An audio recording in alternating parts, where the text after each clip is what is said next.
And so really what you're seeing here is this particular faction of oligarchs, sometime referred to as the so-called PayPal mafia. These people labeled subversives by Palantirs could have their constitutional rights suspended if those protocols are ever invoked. Guys like Peter Thiel and Elon Musk aren't just tech geniuses, they're chatting with intelligence agencies and federal folks behind the scenes.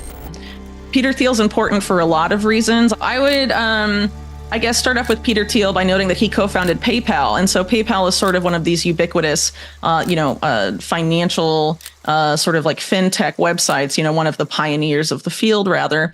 And, from its earliest days, people that were involved in setting up PayPal, which includes people like Peter Thiel and Elon Musk, it's been said by the people who were making that company alongside them that they were in discussions with intelligence agencies and federal agencies from the very beginning about what, those entities were, what they would support in a fintech company, essentially.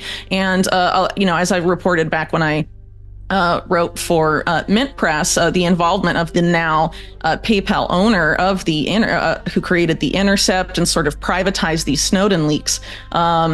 And a lot of them ended up, never coming out. Allegedly, some of the ones that never came out documented in detail PayPal's relationship to intelligence that has supposedly been ongoing for some time. But aside from PayPal, the clear indicator of intelligence ties with Peter Thiel comes in the form of Palantir, which he incorporated in 2003, but which didn't really start as a company around 2004, 2005. Its first funder was the CIA's venture capital arm, In-Q-Tel. The CIA was its only client until 2008. And between 2005 and 2009, the top engineers at Palantir say they made over 200 visits to CIA headquarters in Langley, Virginia, where the CIA directly guided and tweaked, their software products, which are now used by intelligence agencies around the world, as well as healthcare agencies. The HHS and CDC in the US use Palantir, so does the UK's NHS, and it's expanded really throughout the world. What is really arguably a CIA front company, as I've written in past reports on Palantir. Thiel's creation of Palantir was basically him turning the defunded Total Information Awareness program into a private gig. Scary stuff. The reason, or rather what Alex Karp and Peter Thiel were interested in doing when they created Palantir was essentially privatizing the Total Information Awareness program that had just been defunded by Congress. Total Information Awareness is sort of an outgrowth of the Reagan-Bush era of domestic surveillance, schemes, some of which came up during the Iran-Contra proceedings and are linked to things like the continuity of government protocols and the main core database, which are efforts to sort of label people, label domestic dissidents as subversives, based on their online activity. And of course, in the 80s, it was based on other metrics, but now it's your online activity. So whatever data the NSA, for example, hoovers up about you, Palantir decides whether you're deemed subversive or not. And given the continuity of government protocols, which are still on the books, if the US government decides to invoke those, which can be under very vague circumstances, these people labeled subversives by Palantirs could have their constitutional rights suspended if those protocols are ever invoked. So Palantir's role in that, as far as the national security state goes, very nefarious, and they've been very involved in a lot of, other aspects of governance. It's gotten, increasingly bloated and large with over the years. Thiel, whether it's Elon Musk or David Sachs or Palmer Luckey or Palantir itself, a Palantir co-founder alongside Thiel named Joe Lonsdale, all beginning to dump millions of dollars per month in the same super PAC that's supporting the Trump-Vance ticket, only after that VP announcement was made. So clearly it seems like that particular network is quite convinced that Vance is going to be their guy when in office. And it's worth pointing out that a lot of these guys are very interested in dominating the digital financial system to come. For example, Elon Musk says that he plans to turn X, Twitter, into half of the financial system. And J.D. Vance has been on the Senate Banking Committee. He's involved in crypto regulation legislation that's being written and drafted. and going to be put before Congress. And it's very likely that he'll be involved in choosing the kingmakers of that, like, PayPal's very own recently launched stablecoin, and any of these others, companies and currencies that they're, intimately connected to. People are raising eyebrows over programmable, surveillable money because it sounds like a privacy nightmare waiting to happen. I mean, I'm sure a lot of people have heard about the move into central bank digital currencies, for example, or CBDCs. And there's been a lot of criticism around those because of the idea of it being programmable, surveillable money. But for money to be programmable and surveillable, it doesn't necessarily have to be issued by a central bank. It can be also issued by the private sector. And you can add that same type of Orwellian surveillance and the concerns about programmability, deciding what you can or can't buy based on various metrics, or, based on your online activity, or the claims of a coming social credit system and all of that. You can have that issued by the private sector, no problem. And so there's been efforts to sort of to make a digital dollar in the United States, and there's been concern that there would be a CBDC in the United States, and that's certainly been happening in other countries, but I think in the United States it's increasingly unlikely, especially considering that the Federal Reserve in the United States is essentially owned by the private Wall Street banks, and if you're a central bank digital currency, then the central bank is doing a lot of the job that Wall Street banks normally do, and Wall Street banks want to keep the two-tier system of private banking and central banking as it exists today. So they're most likely to be the issuers of that currency. And I think PayPal, in some of my recent reporting on my website, Unlimited Hangout, have focused a lot on how there's efforts by these groups that are either ex-PayPal or who currently own PayPal to have PayPal and a lot of the companies that are intimately connected to it, for example, like Latin America's Mercado Libre, to be the rails on which all of these digital currencies will run, and to essentially dominate the field. And it's very likely that PayPal's PYUSD is going to be a major contender in that. The fact that Thiel, Musk, and other Silicon Valley big shots, especially with their PayPal ties, are pulling the strings is a pretty big deal. A lot of, other dollar stablecoins maybe as well, like Tether, which was intimately tied up with the FTX scandal, or Circle, which has a very intimate relationship with Larry Fink's BlackRock. Any of these, but essentially which, digital dollar coins are going to win. That's not going to be all be determined by regulation legislation that's being written. And has to be approved first, right, by the Senate Banking Committee, on which J.D. Vance sits. And so, having these particular Silicon Valley figures all tied to PayPal influence him, I think in that context, is somewhat, significant, because regulation determines the winners and the losers in the market that it's regulating, right? And so, if the people writing the bill all have ties to the same, companies that want to be winners, they can be favored, right, at the legislative level, and, have their, work cut out for them, essentially, and come to dominate the market. And, PayPal has expressed for a long time they want to dominate the market. You have Peter Thiel on record saying that PayPal was created to replace the US dollar. So there's a lot of things happening here. And what you'd have, as a consequence of that, would be the people that run PayPal, who, in recent years have just been censoring people for things they've written and stuff like that. They're the ones that would be capable of programming and surveilling your money. And, that's very unfortunate, especially when you consider the connections of, someone like Pierre Omidyar, who owns PayPal right now, which I wrote about Press, several years ago. And I know that Max Blumenthal also did an investigative series for Mint Press on our Pierre Omidyar. That's very important. I would encourage people to look at those to learn more about the people that are essentially running this company. And also, the other people that make up this particular network that is very connected to the so-called, PayPal mafia, and really the PayPal co-founders. I mean, the intelligence ties abound.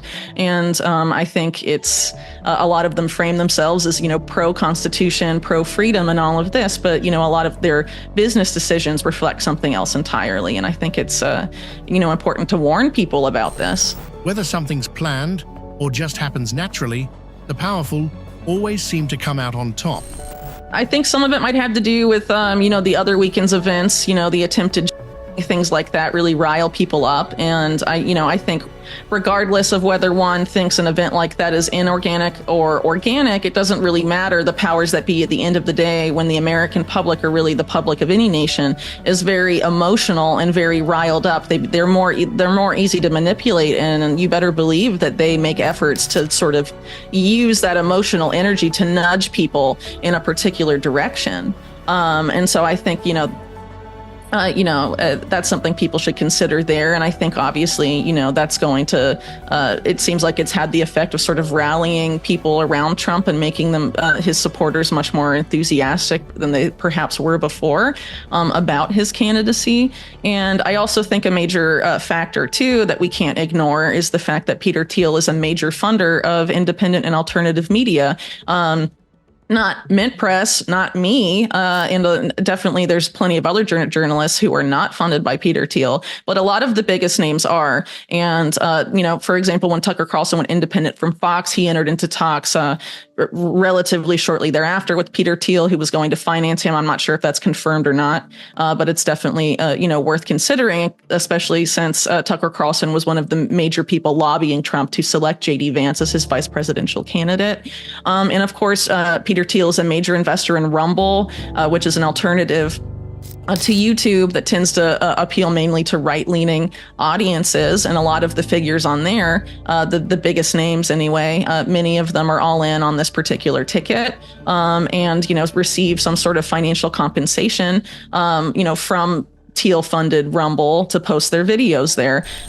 Whitney points out that while some folks bash Thiel, they don't really get just how deep his influence runs. Obviously, that's not true for everyone that's in the contractual situation. For example, Jimmy Dore recently had me on to talk about how awful Peter Thiel is for over an hour. But there certainly are people that I think aren't inclined to criticize him. I mean, he is a very powerful figure, and a lot of people in media, unfortunately, are funded by him. And there's been sort of this increased, effort to sort of, well, we've seen it for a long time, like with The Intercept, for example, and Pierre Omidyar are sort of launching this sort of what was framed then as this dissident outlet.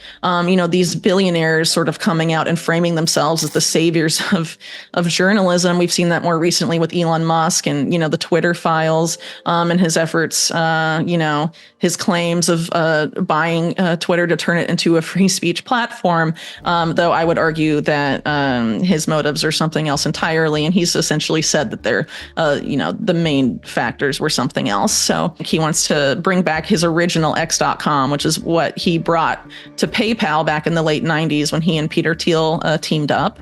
He said he wants it to be half of the financial system. He wants to turn essentially what was Twitter into a bank. And his other ambition, I would argue, is to hoover up all the user data to train his AI. He has an AI company that produces the Grok chatbot, which is now integrated into Twitter, and of course is a competitor, to OpenAI's ChatGPT and all of that. But it can, have unique access to all of that user data. I would argue it's for, algorithmic training. And other things as well. And then another one of his ambitions, as he said, is to verify all humans on the platform, which means linking your government issued ID to your social media account, which is a part of this broader effort that includes PayPal, and also the FBI and the Secret Service and his intelligence, to end online anonymity, specifically on social media networks, and prevent people from using an anonymous account, or really having any sort of privacy online, period. They'd been piloting the verification of government-issued IDs ever since Elon Musk took over X. And that's essentially what would happen. And then the first people they've been piloting the verification of government-issued IDs ever since Elon Musk took over. And the first company he had was called Authentics, which is, I believe, created by former members of Shin Bet security agency. And he recently switched because of backlash over that to Stripe, which Peter Thiel is a major investor of. So keeping it all in the family. Yeah, so I don't really want to pick fights with anyone necessarily, but I sort of do disagree with a lot of that rhetoric. And I think it's very hard to frame yourself as a libertarian, someone who's against, big government, right? And then see a hero and someone like Peter Thiel who claims to be a libertarian, but, as I mentioned earlier, his actions are quite different. He's not into free market competition, and he has given the national security state the worst parts of the federal government, the most powerful tools that they're using to directly undermine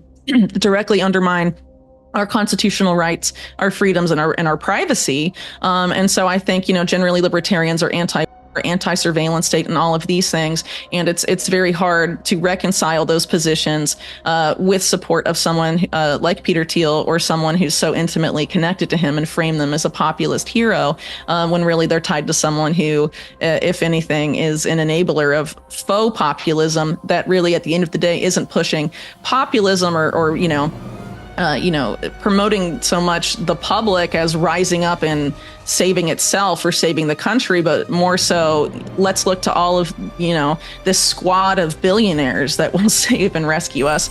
The idea that Elon Musk is here to save free speech is more of a fairy tale than reality, spun by those who benefit from the tech-government crossover.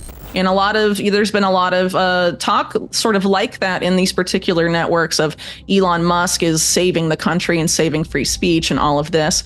For example, one of the Twitter files, reporters, Michael Schellenberger, recently tweeted, Elon Musk is the only thing standing between us and complete tyranny. This is a person who's a Pentagon contractor, an intelligence contractor, building spy satellites for the CIA. He's intimately tied up with Netanyahu recently, or was one of the attendees at Netanyahu's recent speech before Congress, and has been, very vocal about his support of and what it's been doing in the territories and in which is just mind-boggling. But he's also making a brain machine interface, a brain chip for people. It's just, for me, it doesn't make a lot of sense that people want to look to these billionaire businessmen as our saviors just because we're told particular narratives about them, or that there's been efforts by Hollywood to frame them as, Tony Stark in real life and all of this. I think that's sort of just the effort to manufacture heroes. But I don't think these billionaires are going to save us. You don't become a billionaire in the United States with close ties to the national security state without doing horrible things and playing ball with the worst elements of our government and our corporate, in the corporate sector. And I, think that unfortunately it has to be a combination of financial incentive as well as perhaps naivety in some cases, but I think the financial incentive cannot really be ignored. Elon Musk, and I'm sure as part of his efforts to turn X into a bank, has become a key source of monetizing for a lot of journalists and influencers and content creators on Twitter. Some of them have posted that they make thousands of dollars a month. Max Laufner, known as one of the smartest kids in the world, is back after a few years out of the spotlight. In this video, we'll catch up with him and see what he's been up to during his time off, and we're excited to see how he's evolved and what new milestones he has reached. And so the question that's been plaguing my existence for the past year now is, am I ready to move out into the world? Life isn't about setting up plans and succeeding with those plans. In my opinion, life is about setting up the journey. Max Laufner shares his remarkable story, offering a detailed look into his journey. A real-life Dexter's laboratory. Yeah, they say it. A whiz kid with a very powerful idea. Max Laufner shares his story in tonight's Someone to Know. Do you think a 13-year-old could change the world? Well, this one might change your mind. Dressed in his lab coat. Yeah, I wear this fairly often. He is turning an old boiler room into a modern lab, transforming unused space into a cutting-edge environment for scientific exploration. Max Laufner sits in his parents' old boiler room, converted into a lab. I am in a boiler room right now. And he ponders the future often. The future that I imagine is the future, frankly, that we all imagine. He wants to make the world a better place. And to do that, you need one single thing. If you got energy, you got power. To solve this problem, Max took charge by carefully examining the issue and creating a detailed plan. You have everything. So to solve this problem, a few months ago, Max took the matter into his own hands and created this electromagnetic harvester out of a coffee can, some wire, 2 coils, and a spoon. This cost me $14. The harvester conducts radio waves, thermal and static energy, and turns it into electricity. This wire captures energy from the air and transfers it to our system, where it is then converted from AC to DC. This wire takes the energy from the air. Down below here, we turn it from AC into DC. So we take the device outside and wrap up Max's brother into a string of LED lights. Bing! A $14 invention was able to do that. Imagine if the same energy harvester was scaled up to handle a much larger volume. So imagine the same harvester on a scale 20 times larger. I'm very proud of him. Max's family is thrilled with what he's accomplished, and nobody is more impressed than his twin brother, Jack. Creating free energy, a device that he made in his lab out of $15, which is pretty amazing. From the moment he was born, he felt he was destined for something important. As cheesy as this sounds, from day one on this planet, I knew that I was put on here for a reason, and that reason is to invent, to bring the future. Max has always admired Albert Einstein and inventor Nikola Tesla. They taught him a little bit more than just science.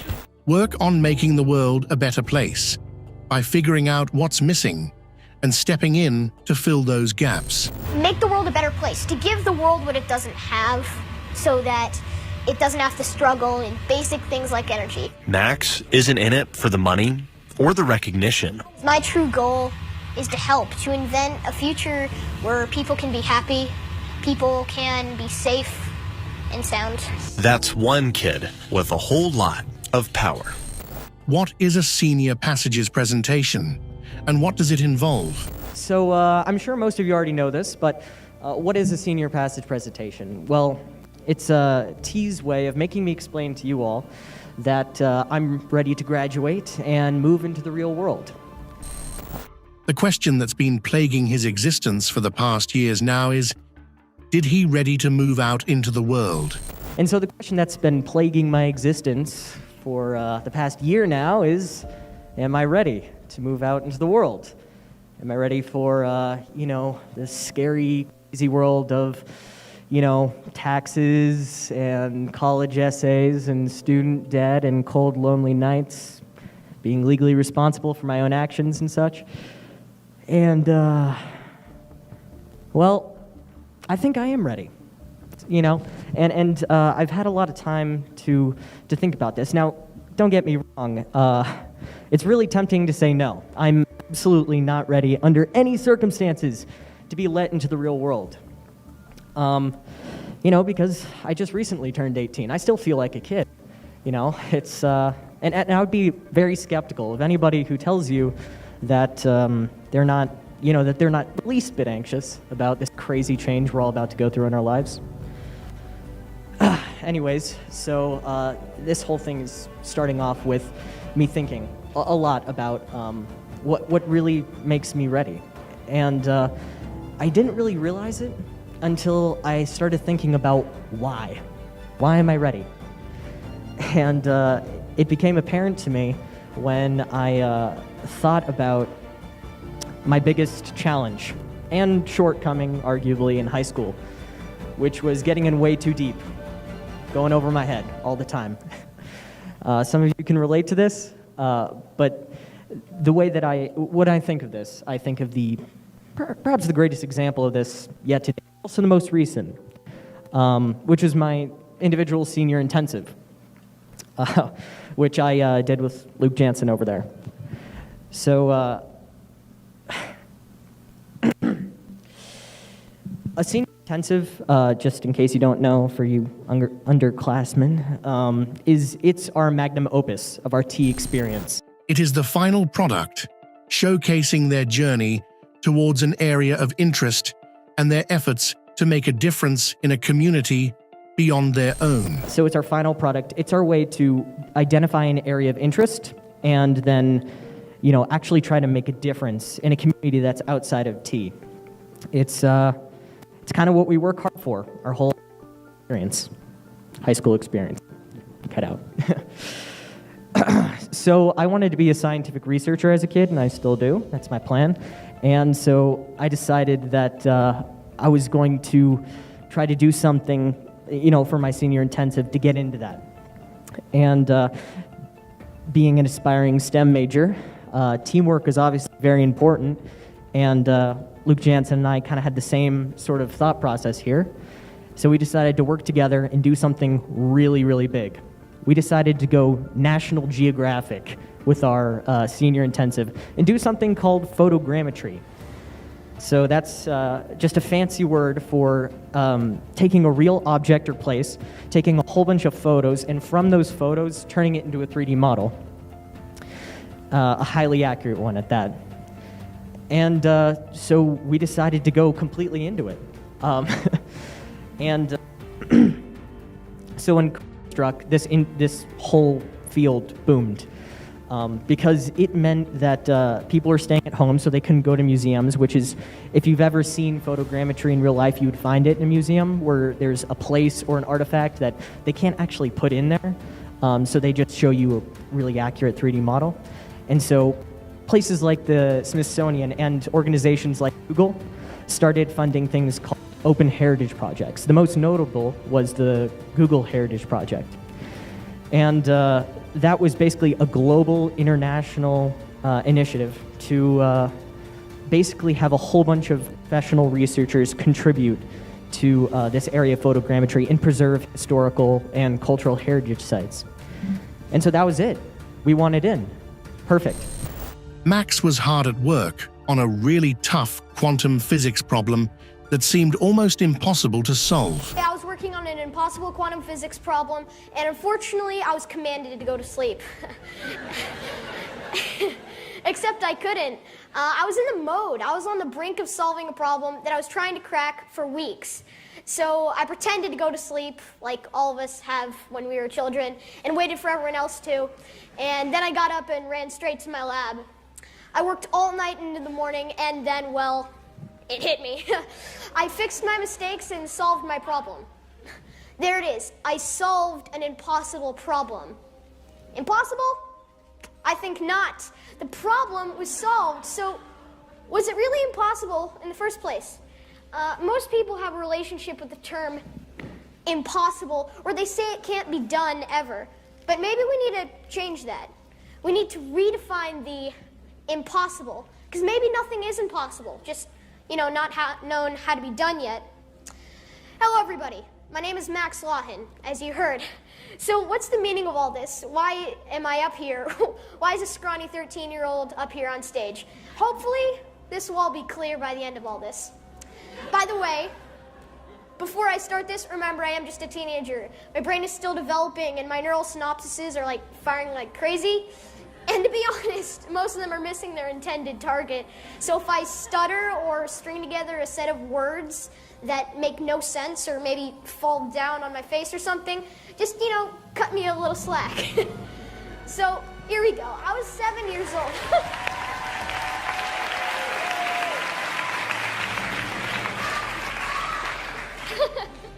Thank you.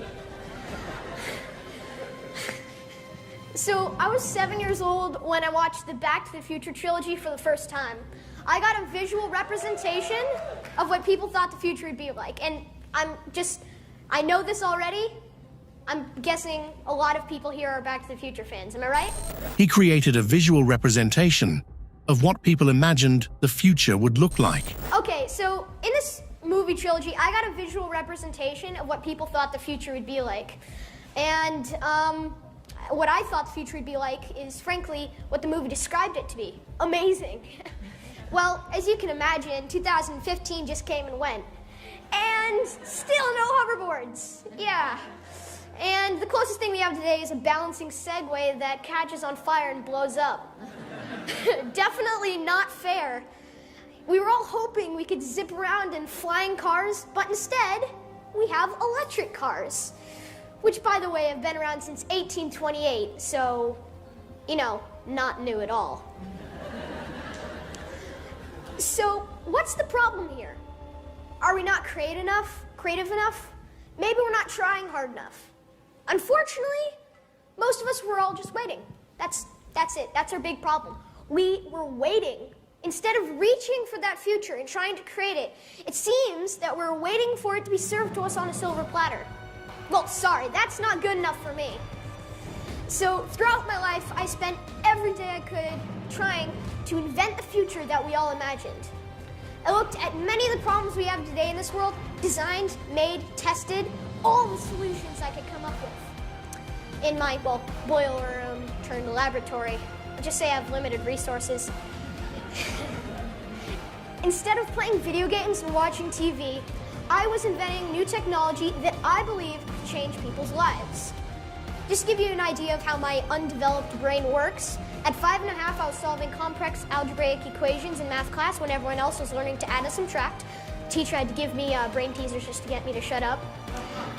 At age 6, I wrote my first line of code in C++, which led me to, at the age of 7, hacking school computers that gave kids access to games that were banned for no reason, like Pac-Man.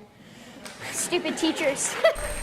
At just 8 years old, he developed his first conductive liquid explosive, highlighting his exceptional inventive skills. At the age of 8, I concocted my first conductive liquid explosive and had finished reading my 5th big physics book. Whew.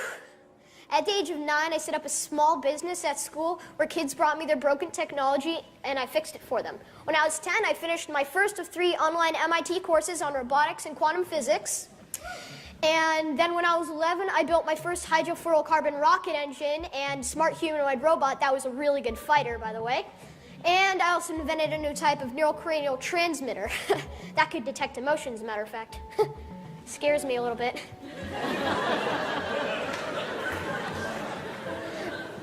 Finally, at 12, I began to deeply study quantum physics and started my company, Lawton Labs LLC, Limited Liability Corporation. I mean, you know, because I actually couldn't get any lawsuits at my age. Also, I went to my first school dance. Turns out girls my age don't fancy nerdy physicists and inventors. Now I know. My bad. Now, here I am at 13, one of the youngest technology company CEOs in history, I'm told, working on a machine that will monitor quantum mechanics with an eye on someday building a quantum computer when I get my hands on the necessary materials, of course. Also, if you're any of the 7 million viewers that have seen me on social media, you know that I have invented a device that extracts electromagnetic energy from all around us and transfers it into electrical. And that also got the attention of Anonymous, who posted, "We should clone this kid," on their Facebook page. I'm a little bit paranoid from it. Too much for a shy 13-year-old such as myself to handle, I fear. So, as you can imagine, I obviously didn't have many friends. How else would I have all this time? But hopefully... Hopefully that'll change now that I'm here at Nexus. If you wish to change somebody's life, where do you really start? But where do you really start if you wish to change somebody's life? You can make an endless list of gizmos and gadgets, but when do you really impact somebody's life? I mean, so many problems and even more solutions to each one. I don't even know where to begin. Well, actually I do. Let me tell you a little bit about it. Every problem has a bigger source problem behind it, and ultimately I found that all of our modern technologies and electronics need energy. Also, a lot of places on the planet still don't have electricity when they need it for basic reasons like water filtration and light.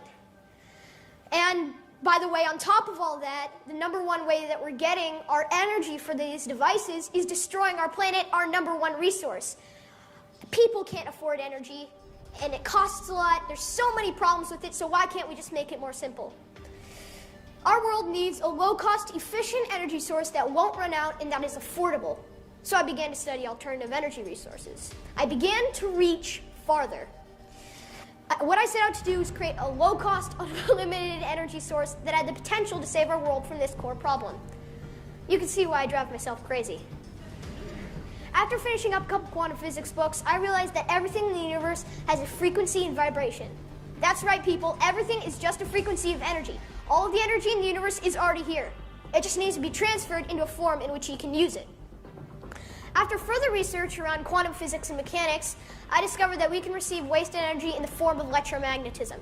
So I got straight to work, of course. After 47 hours of straight working, I had finished the device. I had finished creating a device that takes wasted electromagnetic energy from all around us and converts it into electrical. Here's how it works. You collect the energy on one side of the device, where it's then amplified, then polarized. The energy is then integrated into opposite polar semiconductors, where you put a coil around between and on each side of the electromagnetic module and collect the energy. Voila! Free energy. They do a lot of research and discovered a specific set that perfectly captured the essence of what they were trying to achieve.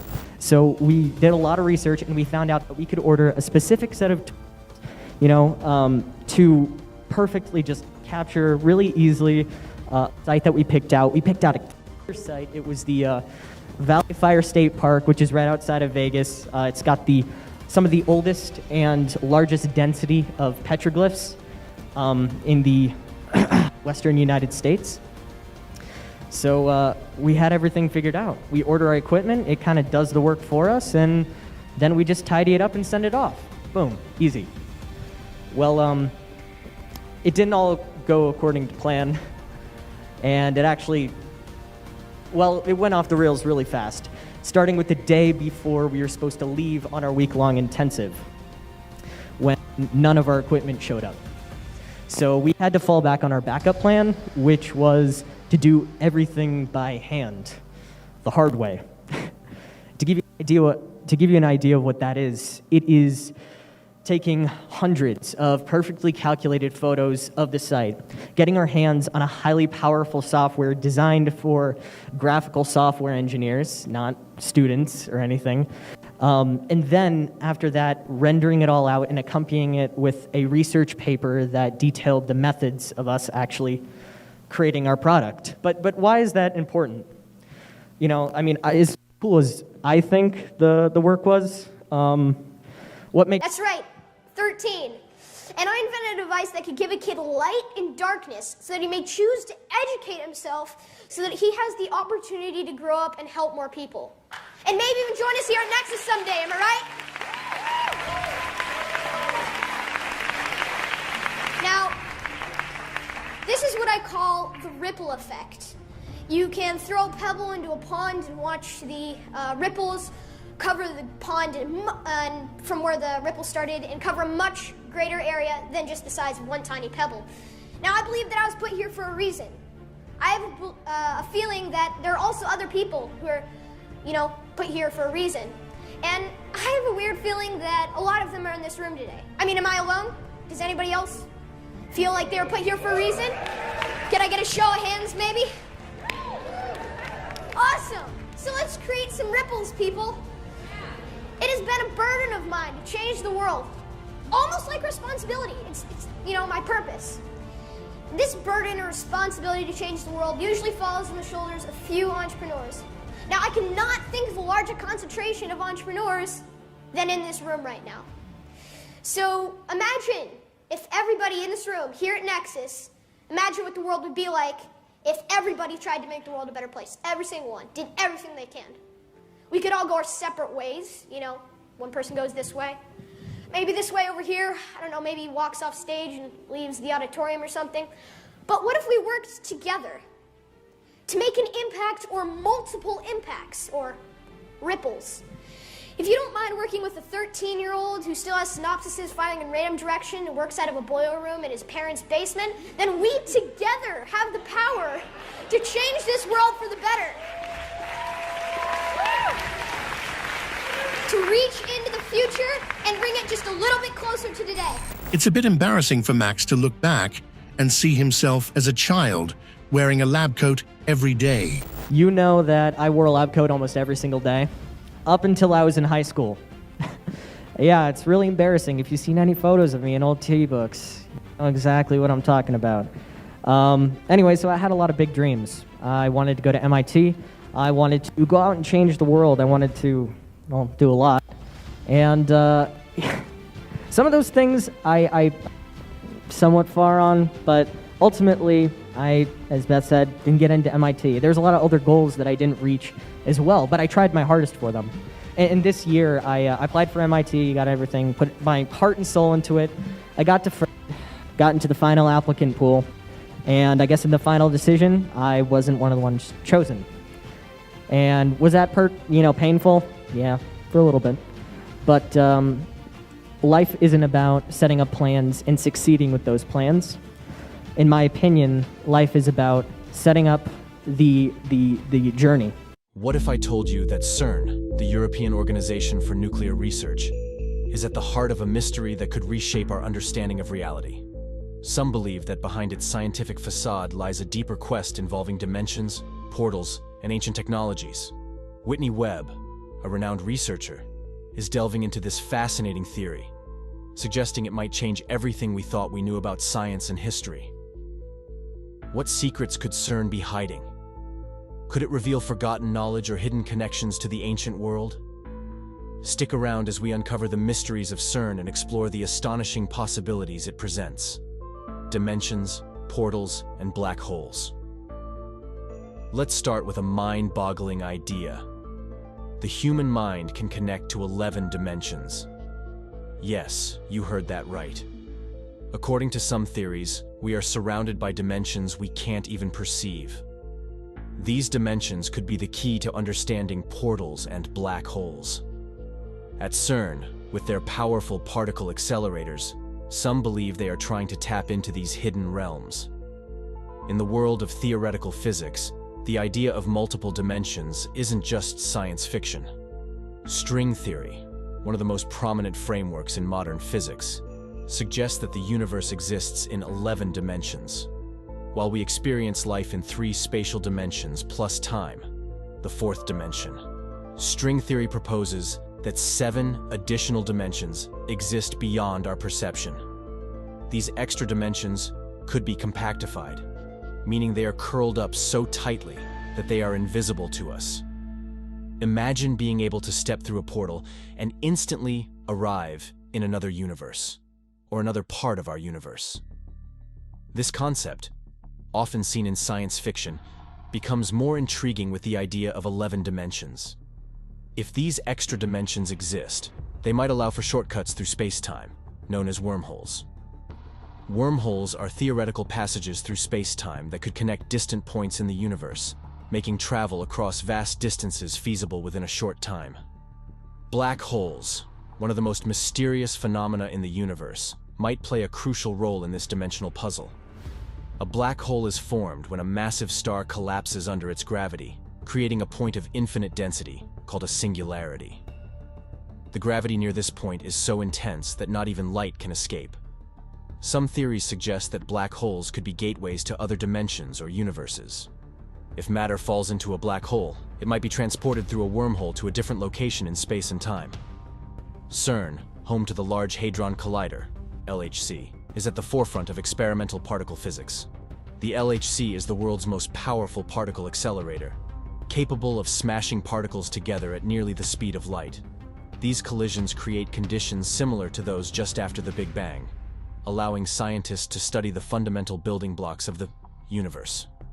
One of the key experiments at CERN is the search for evidence of extra dimensions. By analyzing the high-energy collisions in the LHC, scientists hope to detect signs of particles that might be escaping into these hidden dimensions. If such evidence were found, it would revolutionize our understanding of the universe. Other theories abound when it comes to CERN's experiments. Some believe that CERN is not just searching for new particles, but is actively trying to open portals to other dimensions. The idea is that by creating tiny black holes or high-energy states, the LHC could punch holes in the fabric of space-time, leading to these other realms. If CERN were to find a way to access these hidden dimensions, the implications would be staggering. It could lead to new forms of communication, travel, and even power generation. The ability to tap into other dimensions could unlock technological advancements beyond our current capabilities. However, it also raises questions about safety and ethics. What could happen if we inadvertently disrupt the balance of our universe? Could we unleash forces we don't understand? Interestingly, The idea of multiple dimensions isn't just rooted in modern physics. Many ancient cultures and mystical traditions speak of other realms and planes of existence. From the astral planes in Hinduism to the spiritual realms in shamanic practices, the concept of hidden dimensions has been a part of human thought for millennia. This convergence of ancient wisdom and modern science adds a layer of mystery to CERN's work. The theories about dimensions, portals, and black holes are not only fascinating, but also push the boundaries of our understanding. While CERN's official goal is to uncover the secrets of the universe at the smallest scales, the potential to tap into hidden dimensions fuels both scientific inquiry and the imagination. Whether these theories hold any truth or remain within the realm of speculation, they remind us that the universe is far more complex and mysterious than we can imagine. Ancient technologies and wormholes.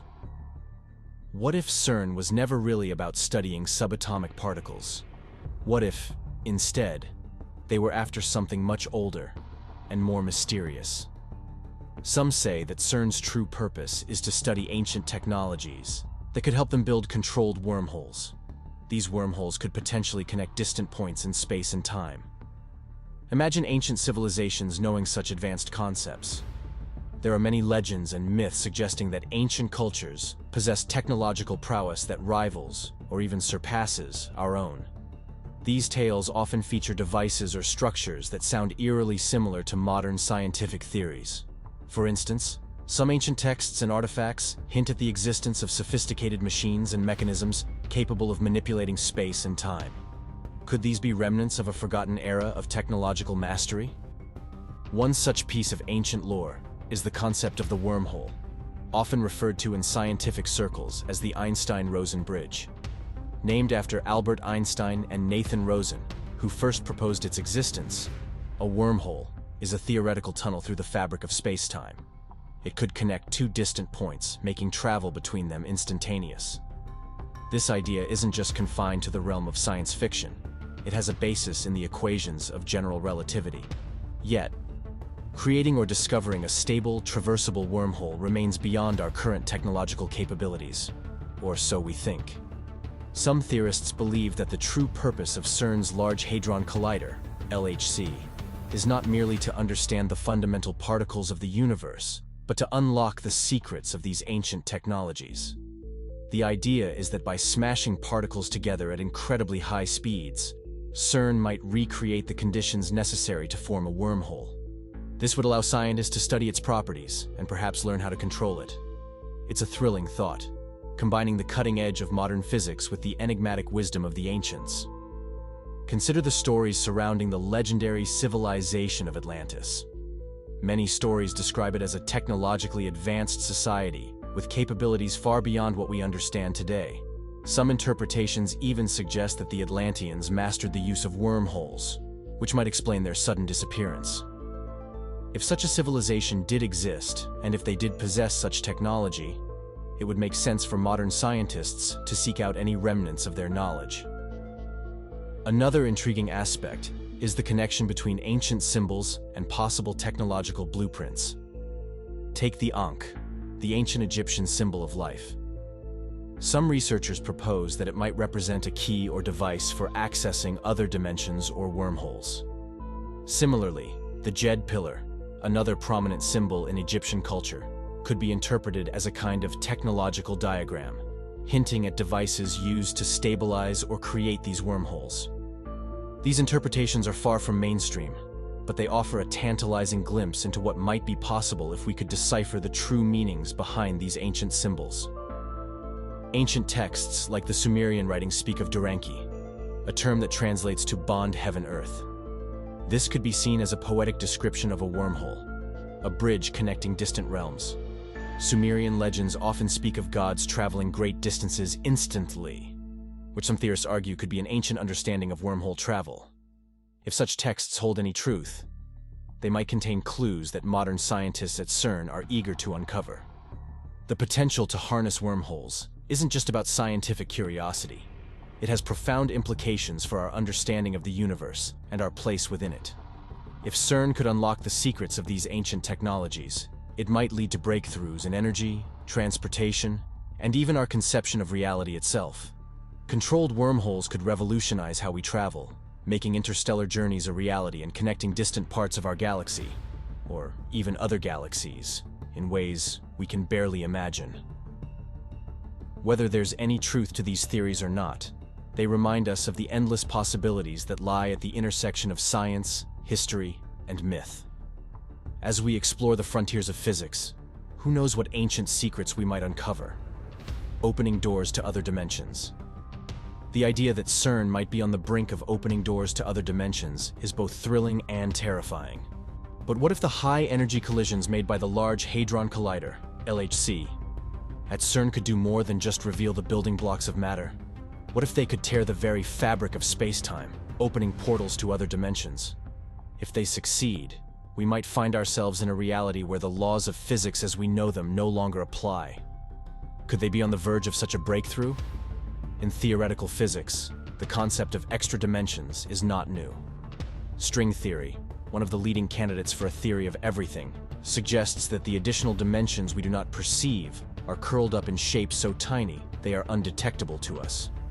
The idea is that these extra dimensions could influence our universe in ways we cannot yet fathom. Now imagine if the LHC could create conditions intense enough to access these hidden dimensions. According to some theories, the collisions at CERN might produce mini black holes or other exotic phenomena that could act as gateways to other realms. These events would be fleeting, but even a momentary glimpse into another dimension could revolutionize our understanding of reality. The potential for such discoveries raises both hope and fear. On one hand, accessing other dimensions could lead to breakthroughs in physics, technology, and our understanding of the universe. We could discover new particles, new forces, and perhaps even new forms of life. The ability to manipulate dimensions could revolutionize everything from transportation to energy production, leading to advancements we can scarcely imagine. On the other hand, the risks are profound. Tinkering with the fundamental structure of reality is not something to be taken lightly. What if opening a portal to another dimension had unintended consequences? Could we accidentally let something through that we cannot control or understand? The idea of unleashing unknown forces or entities into our world is a staple of science fiction and horror, but it is a concern that some scientists take seriously. One particularly intriguing aspect of this theory is the idea that CERN's experiments could explain phenomena like the Mandela effect.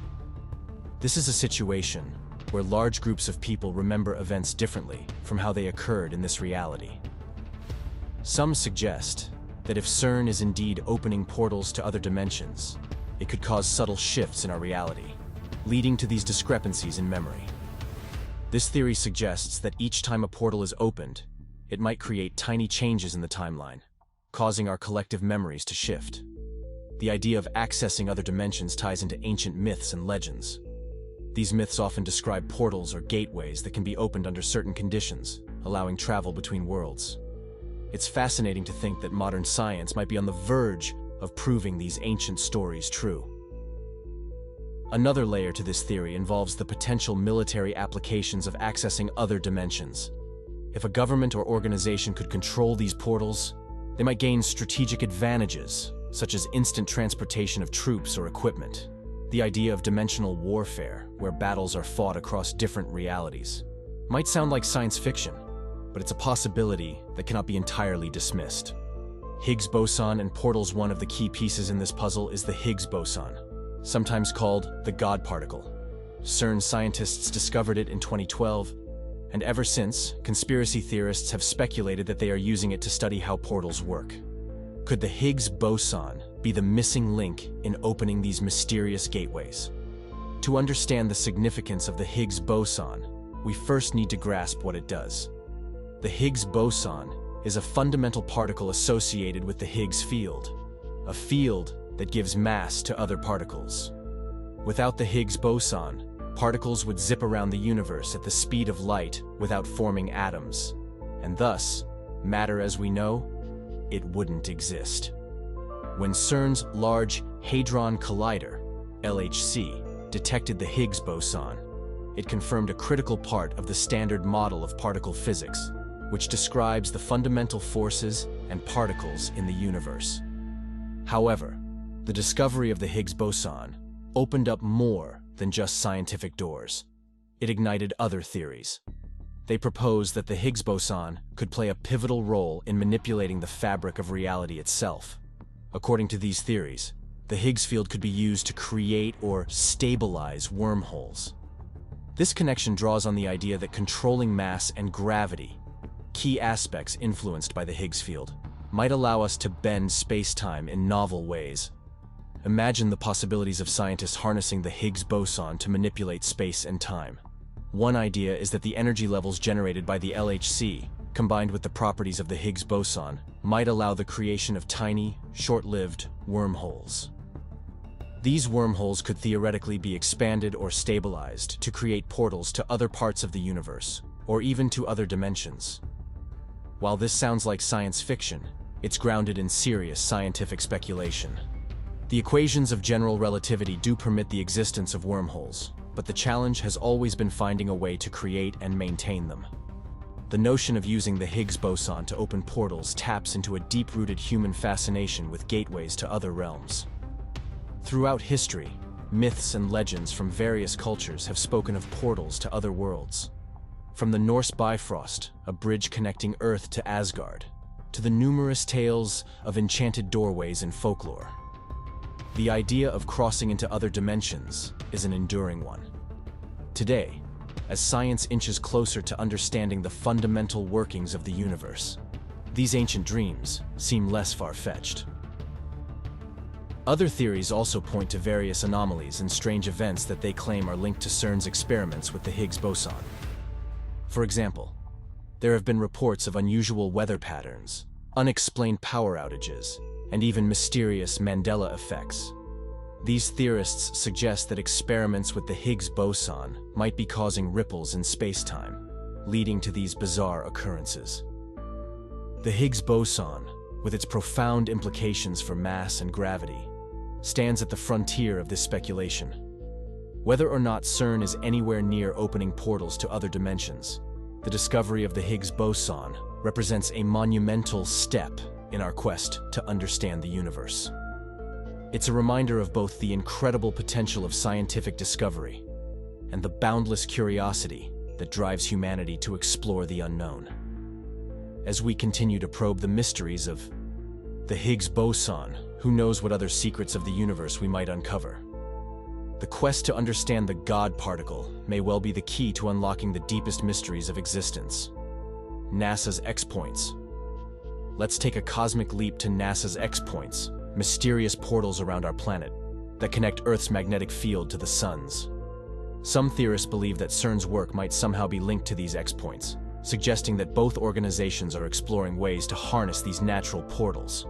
First, let's understand what X-points are. X-points, or electron diffusion regions, are areas in space where the magnetic field of Earth connects to the magnetic field of the Sun. These magnetic portals are formed through a process called magnetic reconnection, where magnetic field lines from different magnetic domains are forced together and realigned. When this happens, particles can travel between the Earth and the Sun, creating a kind of tunnel through space. These portals are transient, appearing and disappearing unpredictably, and provide a direct path for high-energy particles to flow. NASA's Themis mission, time history of events and macro scale. Interactions during substorms, and Europe's cluster probes have studied these X-points. By tracking particles and magnetic fields, they've observed how these portals open and close, offering new insights into the dynamics of space weather and its impact on Earth. However, for conspiracy theorists, this scientific explanation is just the tip of the iceberg. Some believe that the knowledge gained from studying X-points could be used to create or control similar portals on Earth, linking it to other parts of the universe. This is where CERN comes into the picture. While NASA focuses on natural cosmic portals, CERN's experiments with high-energy particle collisions might be an attempt to replicate or harness these phenomena artificially. The idea is that by understanding how X-points work, scientists could develop technology to stabilize and use these portals for transportation, communication, or even travel to other dimensions. the potential applications of harnessing X-points are staggering. Imagine being able to travel instantly to distant parts of the solar system, or even the galaxy, by stepping through a portal. Such technology could revolutionize space exploration, making it possible to reach other planets or stars in a matter of moments rather than years. It could also change the way we think about energy, allowing us to tap into the vast power of the sun or other celestial bodies. Of course, there are significant challenges and dangers associated with manipulating such powerful forces. Magnetic reconnection is a highly energetic process. Controlling it requires precise technology and understanding. There's also the question of what might happen if something goes wrong. Harnessing X-points would require careful consideration and rigorous safeguards to ensure we don't inadvertently cause harm. This concept also ties into ancient myths and legends about gateways to other worlds. Many cultures speak of sacred sites where the veil between worlds is thin and travel between realms is possible. From the fairy mounds of Celtic mythology to the stargates of ancient Sumeria, the idea of natural portals has a long history. Some theorists suggest that these myths are based on real phenomena, natural X-points that ancient people might have known about and used. The idea of portals also appears in modern pop culture, from the stargates in science fiction to the wormholes in space operas. These stories capture our imagination and reflect a deep-seated human desire to explore the unknown and transcend our physical limitations. The connection between NASA's X-points and CERN's experiments feeds into this narrative, blending cutting-edge science with ancient mystery and speculative fiction. The pyramids of the sun and ancient texts. In Mexico, the pyramids of the sun are awe-inspiring structures with a mysterious past. Some ancient texts hint at the use of K2 metallite crystal, suggesting that these pyramids were not just tombs, but portals to other realms. Could these ancient monuments be linked to the same technologies that CERN is now exploring? Do ancient texts really point to wormholes? The Pyramids of the Sun is located in Teotihuacan, an ancient Mesoamerican city. These colossal structures have long fascinated archaeologists and historians due to their impressive size and alignment with celestial bodies. The Pyramids of the Sun and the nearby Pyramid of the Moon form part of a larger complex that includes temples and other significant buildings. The city's layout and the pyramid's construction reflect a deep understanding of astronomy, suggesting that the builders had advanced knowledge of the cosmos. The intriguing theory involving the K2 metallite crystal, according to some interpretations of ancient texts, is that these crystals were integral to the pyramid's purpose, potentially serving as energy sources or keys to other realms. K2 metallite is a rare and unique crystal that is said to have properties unlike any other mineral on Earth. The idea is that these crystals could generate or harness energy in ways we don't fully understand, possibly even creating or stabilizing portals to other dimensions. Ancient texts and legends often speak of the pyramids as more than just burial sites. In some stories, they are described as places of transformation, where the living could communicate with the gods or journey to other worlds. For example, the Maya, who inhabited regions near Teotihuacan, believed in a multi-layered universe with portals connecting different realms. Could the Pyramids of the Sun have been designed to access these portals? This theory suggests that the builders might have used advanced technology, now lost to time, to manipulate space-time itself. The idea of ancient civilizations possessing advanced technology isn't new. Many cultures have myths and legends about gods or ancestors who had incredible knowledge and capabilities. The ancient Egyptians, for example, built the Great Pyramids with precision, and some believe they had help from advanced beings or lost technology. Similarly, the Sumerians wrote about gods, traveling through the skies in chariots of fire, which some interpret as descriptions of advanced vehicles or even spacecraft. Returning to the Pyramids of the Sun, there is also the alignment with celestial bodies to consider. The builders of Teotihuacan aligned their city with the movements of the sun, moon, and stars, possibly to harness their energies. This mirrors modern scientific endeavors, where understanding the universe's fundamental forces can lead to groundbreaking discoveries. If the ancient builders did know how to access other realms, it would make sense that they aligned their structures with celestial events to tap into cosmic energies. Some researchers believe that these ancient texts and structures hold clues to understanding the nature of the universe. By studying them, we might uncover forgotten knowledge that could complement modern science. This could potentially bridge the gap between ancient wisdom and contemporary technology, leading to breakthroughs. Whether or not there is a direct link to the technologies being explored at CERN, or whether these theories hold any truth or are just flights of fancy, the parallels are striking. The mysteries of CERN, ancient technologies, and the fabric of our universe continue to captivate and intrigue us. When you think about electricity, you think of Edison, but Tesla was just much more of an original American than Edison. Tesla's experiments with high-frequency currents and his development of early X-ray imaging technologies showcased his forward-thinking approach. Nikola Tesla dies in 1943 before the Second World War ends, and because he wasn't originally from the US, all of a sudden he was seen as a threat, so the US government confiscated all of his belongings. One of Tesla's most ambitious projects was the Wardenclyffe Tower, a massive structure designed to transmit wireless electricity across the globe. Do you know of any audio file that actually contains Tesla's voice? Nope. I've searched high and low. Tesla's life and work have also permeated popular culture. He is often depicted in literature, films, and television shows as a symbol of innovation and eccentric genius. Nikola Tesla was a man ahead of his time. His advancements in electricity were radical, helping to usher in the modern age, with his influence seen in anything from X-rays to remote control.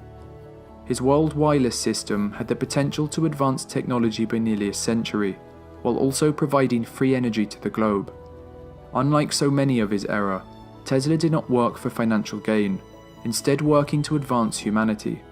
Perhaps it is not surprising that a man so far ahead of his time has only found his place in the 21st century, an age shaped by his technological brilliance.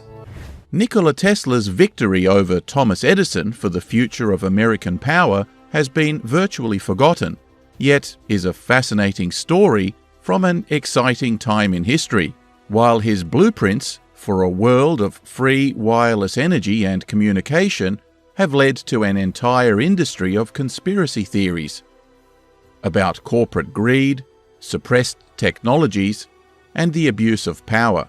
Tesla takes this lifelong obsession with electricity back to when he was 3 years old, and he is petting the family cat, Maçak, and he begins to create sort of this sheet of sparks, and it makes this crackling noise like thunder, and he says to his father, "What is that?" And his father said, "Well, it's electricity, such as you get during thunderstorms, and stop that because you're, electrifying the cat." Inspired by electrical demonstrations by his physics professor, Tesla went and got a job with the Paris branch of the Continental Edison Company in 1882, installing indoor lighting around the city. Management soon realized that his talents were wasted on such a job, and tasked him with constructing and improving dynamos and motors. He was so insightful in his innovations that the company soon had him traveling around Europe, fixing problems at other Edison installations. Tesla couldn't stop learning, he couldn't stop reading. He memorized all of Faust. His memory was photographic and unassailable. He would see something once, he would hear something once, and it never left him. He was obsessive, so once he started to read Voltaire, he had to read every single thing that Voltaire ever wrote. Tesla went to school, and this professor brought out what's called a Graham motor. And that motor was DC, and it used brushes. And let me tell you, Tesla was not impressed. He thinks the motor is too noisy and efficient, being the main problem the brushes. He thinks a better motor would get rid of the brushes altogether. He vocalizes his opinion, to what the professor responds, "Mr. Tesla may accomplish great things, but he certainly will never do this. It would be equivalent to converting a steadily pulling force like gravity into a rotary effort. It is a perpetual motion scheme, an impossible idea." Day and night, year after year, I worked incessantly, he wrote later. I could visualize motors and generators. The images I saw were to me perfectly real and tangible. Solving the problem of alternating current was a matter of life and death. I knew that I would perish if I failed. Obsessed, he stopped studying, lost his scholarship, dropped out of school, and drifted. He was falling into a hallucinatory, mind-shattered space and suffered, in his own words, a complete nervous breakdown. In the meantime, the telephone was just arriving in Europe, so Tesla went to Budapest to work on that enterprise. There he stands out for being able to do what he did best, solve problems. He developed an amplifier for the phones that helped people with poor hearing to be able to actually use the phone. One day, while walking with his friend Szigeti in the city park of Budapest, Tesla has a blinding vision. It was his eureka moment. He picked up a stick and drew the diagram for the new motor while saying, "See my motor, watch me reverse it." Tesla was known to have an eidetic memory, later speaking 8 different languages, which he credited to his mother's efforts in his youth. At the age of 5, Tesla witnessed the death of his older brother in a horse riding accident, the image of which would stay with him for his entire life. After this, Tesla began experiencing flashes of light and images, making it hard to separate reality from his imagination. He claimed his inventions would come to him in these flashes of light, conceptualizing their entire design in his head and correcting their flaws without ever putting pen to paper. In an interview from 1919, he described this process, stating, "I do not rush into actual work. When I get an idea, I start at once building it up in my imagination. I change the construction, make improvements and operate the device in my mind. It is absolutely immaterial to me whether I run my turbine in thought or test it in my shop. Invariably, my device works as I conceived that it should, and the experiment comes out exactly as I planned it. In 20 years, there has not been a single exception." Sometimes, he wrote, I was quite unable to distinguish whether what I saw was tangible or not. From an early age, he was afflicted by spontaneous, inexplicable visions that confused his picture of reality, yet empowered his preternatural gift for invention. When he was 12, in an extraordinary feat of mind control, he banished the images that haunted him by willing himself to live in a visual world of his own invention. He could travel in his own visions, travel to foreign countries, understand foreign languages, and having control over these visions spurred on his creative energy in later life. Early in his life, he developed this really magnificent way of visualizing physical things. By the time it came for him to build them, they came almost fully formed. His connection with Edison had raised his public profile, and several investors now approached him to start a company producing arc lighting lamps to be used as streetlights. The result was the Tesla Electric Light and Manufacturing Company. Now, in preceding years, Edison had lobbied hard to convince municipal authorities that the gas lamp streetlights that were now common all over the world were actually a public danger. He published bulletins on the dangers of gas leaks and sent salesmen across the entire country to convince workers' unions and politicians alike that the risks of suffocation and explosion were unacceptable, and that his electric and lighting solutions were a much safer alternative. His propaganda proved successful, but having convinced the authorities to abandon gas lighting, Edison's own incandescent bulbs proved unsuitable to the luminosity required, and his engineers had struggled to develop a viable and competitive arc light. This was just the opening Tesla needed, and he worked feverishly to design a new system that soon proved brilliantly suitable for the task at hand, and for which he obtained his first 7 patents.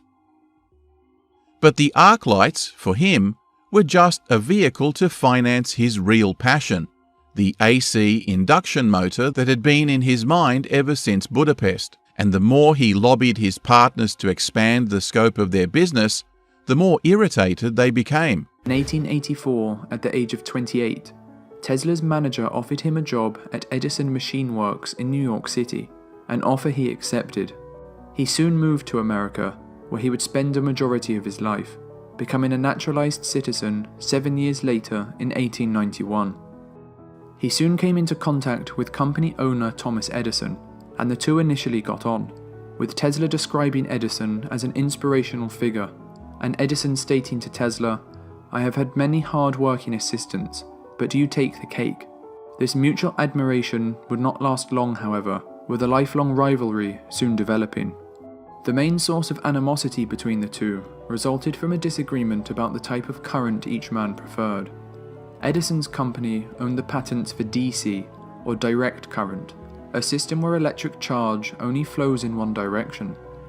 Tesla, however, was an advocate for alternating current, or AC, a system where the electric charge changes direction periodically. It should be said that Tesla was not the first to promote the use of alternating current electricity.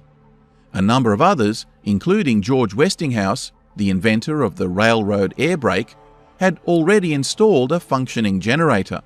But to date, no successful motor existed that could be powered by alternating current. Tesla now submitted a flurry of new patents, 40 in total, and they were so revolutionary, as he predicted, that they were granted without any of the usual delays.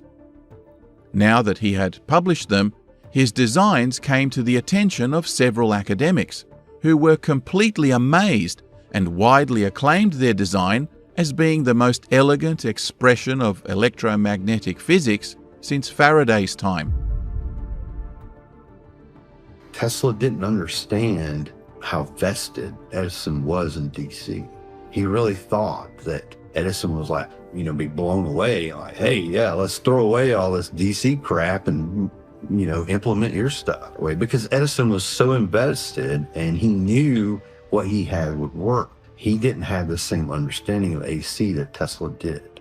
So he was skeptical, rightfully so. In the meantime, that's where we get to the ship that Edison couldn't repair himself. This ship had one of the early lighting systems with a dynamo and electric lighting, and there was some issue where the dynamos kept burning out. Edison apparently had repaired it multiple times, and it continued to break down. He was kind of at his wit's end with it. I don't know if it was mentioned in passing or what, but Edison said, I'll give $50,000 to the man that can really fix this ship. Of course, Tesla heard it and raised his hand and said, I'll do it. Well, Tesla worked day and night for a number of days and solved the problem and came back and let Edison know and asked for the $50,000. And Edison apparently saying, you don't understand American sense of humor. He worked for Edison, roughly a year. Then they got into it over the repair of the ship. Tesla walks out, I'm done. Tesla can't find work immediately. He was hungry. He didn't have any money. He didn't have a place to live, and he dug ditches for like 4 cents a day. So he was barely getting by. This is when Tesla called it the worst time of his life. Tesla tried explaining the benefits of alternating current to Edison, but Edison wouldn't listen, as it could ruin the sales for direct current, to which he owned all the patents. Edison then offered Tesla a large bonus of $50,000 if he redesigned 24 of his obsolete machines. Upon completion, Edison refused to pay, and revealed that the task had been a practical joke, saying, "Tesla, you don't understand our American humor." Tesla's ideas have had a lasting impact on various fields, including electrical engineering, telecommunications, and physics. This is yet another dark chapter for Nikola Tesla because his investors pushed him out of the company. With the little money he had, he opened his own company called Tesla Electric Company. Finally, he could dedicate himself to his motor. In perfect timing, as Tesla is finishing improving the motor, he gets approached by George Westinghouse with an amazing offer of $2.5 per each horsepower Tesla's generators would produce in the future, plus $2,000 per month, which equals about $50,000 nowadays. and thus the perfect partnership began. The reason why people called it the perfect partnership was because George Westinghouse and Nikola Tesla had two things in common. They were both inventors. George Westinghouse made his fortune inventing air brakes for locomotives, and they both hated Edison, like a lot. Not long after the perfect partnership began, it was organized the Chicago World Fair, probably the biggest event in the world at the time, and the theme for that year was electricity and electric lighting, which means someone had to provide the lighting. Thomas Edison submitted a bid using his DC system, and the perfect partnership submitted a bid using their AC system. As I said before, the AC system is just more efficient, which means less cables, less power, and less money. As it's pretty obvious, Nikola Tesla won. The Chicago World Fair was a colossal event. Just think about it. With the exception of some people on New York, no one had ever seen electric lighting at this scale. It was both exciting and scary, because it seemed like Tesla had forced the sun to work overtime. Nikola Tesla had many magical demonstrations at the fair. One of them was the Egg of Columbus, basically an induction motor that uses a free metal egg as the rotor that spins into equilibrium. For the people watching, it seemed like sorcery. This was an event that changed the world forever, and in parallel, completely destroyed the world of Thomas Edison. He was very, very angry. This was the beginning of the current wars. Edison was losing every single bid to AC because AC was just cheaper. Desperate, he decided to start a campaign to prove AC was just too dangerous to be used. He would electrocute animals in public using AC, and even built an electric chair to execute people, all in hopes of changing people's minds through fear. When Edison heard of Westinghouse's deal with Tesla, his mood decidedly changed from indignation to outrage. He didn't believe that a reliable motor would ever be developed for AC power, but now that it had, it threatened to render obsolete his entire DC system. So, the propaganda machine he used so effectively against the gas companies was once again put to work. This time, to scare the media and public of the dangers of AC power. Once again, public bulletins were printed. Other engineers were encouraged to challenge Westinghouse's and Tesla's patents in court, and the media was fed misinformation about who really owned what. But it didn't end there.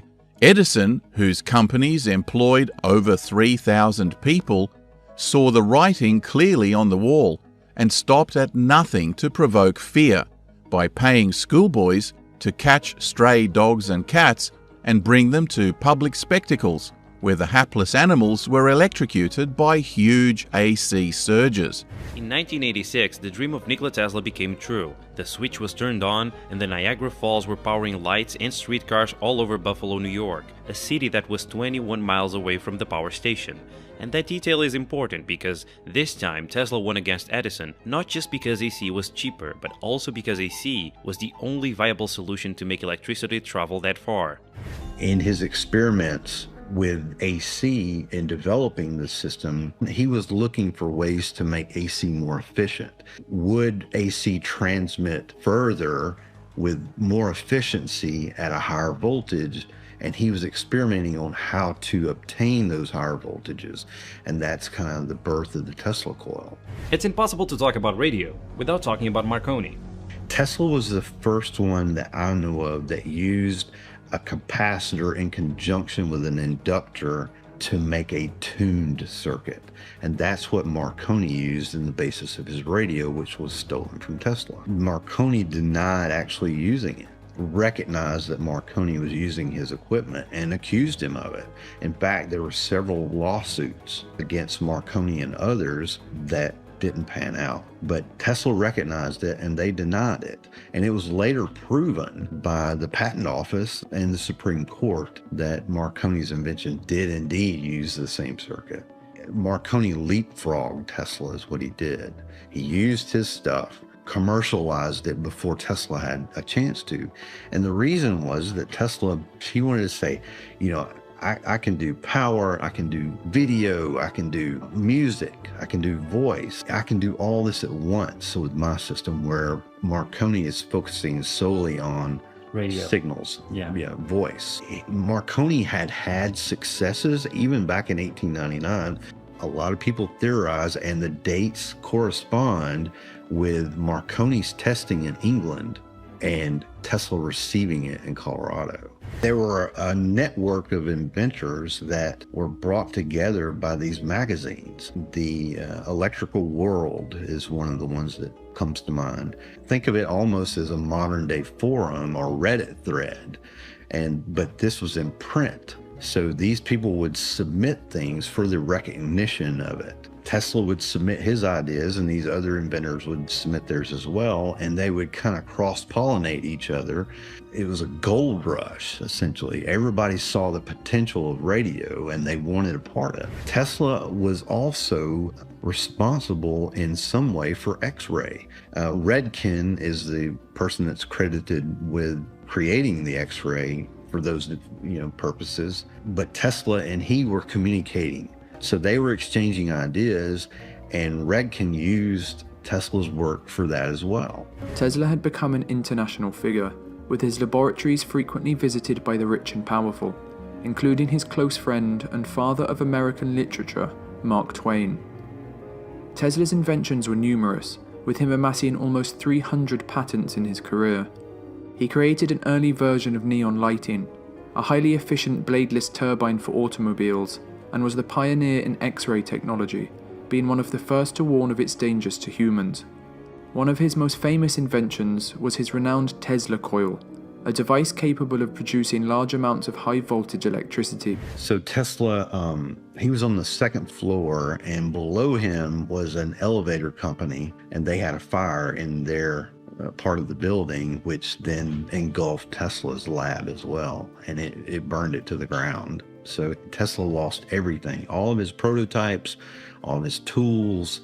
He basically had to start over. It was pretty devastating to Tesla. Mark Cypher says that was one of the low points in his life where Tesla, considered giving up. This is about the time Tesla devised his remote control boat. Tesla reportedly did a demonstration at Madison Square Garden in New York in the 96, 97 kind of range. And that was where it was first demonstrated for the public. But there's nothing in the New York Times, nothing in the New York Sun. None of the popular papers of the day have any articles about the boat that I can find whatsoever. There's one bit of proof about the boat that I'm aware of. Tesla maintained his lab in New York on Houston Street. He left his assistant in charge, and his name was Sharif. Well, there's a communique between Sharif and Tesla after Tesla got to Colorado, where Sharif had told him that he had received the things back from Chicago. So that was the boat that came back after that demo at the yacht club. Yeah, keep in mind when the remote control boat had multiple frequencies because it did multiple things, right? It would go forward, backward, had a rudder that can move left and right, as well as had a light on top that would turn on and off. In early 1900, Tesla decides that he's done all he can do in Colorado Springs. He picked a suitable location on Long Island. By this point, John Jacob Astor had died on the Titanic, so his primary investor was no longer available. Astor basically wrote Tesla a check for $100,000 in 1899, which, do the math, that's well over $1 million in comparable money. This is where J.P. Morgan comes in. His primary reason for partnering with Tesla was because he was involved in yacht races himself. These were happening in England, and he wanted to basically take bets. He wanted to wager on these races with people in New York. So he needed that information about who won the races. It was all about gambling. So Tesla partnered with him, and I think the number is $250,000 this time that he got from J.P. Morgan. But Tesla was a little sneaky in not revealing that his real focus was power transmission, not radio, not signals, not horse race or yacht race results. So Tesla built the biggest coil that he could within reason, and he began experimenting there with the purpose of wireless power transmission. By his 60s, Tesla was being seen not just as an eccentric, but even somewhat mad. maintaining outmoded clothing fashions, wandering the streets late at night, eating alone, and becoming increasingly antisocial. He also had a long-standing feud with Albert Einstein, whose theory of relativity Tesla dismissed as bunk. Some of his other views also grated on many people, such as his support for eugenics. Tesla's bouts of depression seemed to worsen with the onset of the First World War, which saw awful carnage in the wake of the assassination of Austrian Archduke Ferdinand by one of Tesla's own ethnic Serbian countrymen. Though essentially a pacifist, he desperately lobbied the US government to adopt his new superweapon, a wirelessly powered death ray gun that could disintegrate an entire fleet of ships or wipe out an entire army in an instant at a distance of over 200 miles. He was trying to get to it, and I believe all that was just a means to an end for wireless power as well. It was just another avenue. It was also an example of Tesla taking advantage of the time, because the second war had just started, and he wanted to do what he could to help, with that war. He talks about electrostatics at some point. He talks about a directed energy beam. He talks about projectiles in some of them. One of the ways he looked at was using a beam, whether it be X-ray, laser. Tesla was experimenting with rubies. He couldn't keep the beam within a reasonable size over a distance. It was too scattered. So Tesla, people know him best because of all these crazy articles that were written in newspapers about him, especially at the time of his birthday in his later years of his life. So it was an annual thing. All these reporters they had it on their calendar, show up at Tesla's place, in July. Tesla would give them these prophecies about what was going to happen in technology. This is something they're preparing for every year. And if they've got equipment, they're a newspaper, right? One of the biggest newspapers in the world. Why would they not have recording equipment? In his late 70s, he ended up at the New Yorker Hotel, where he would stay for the rest of his life.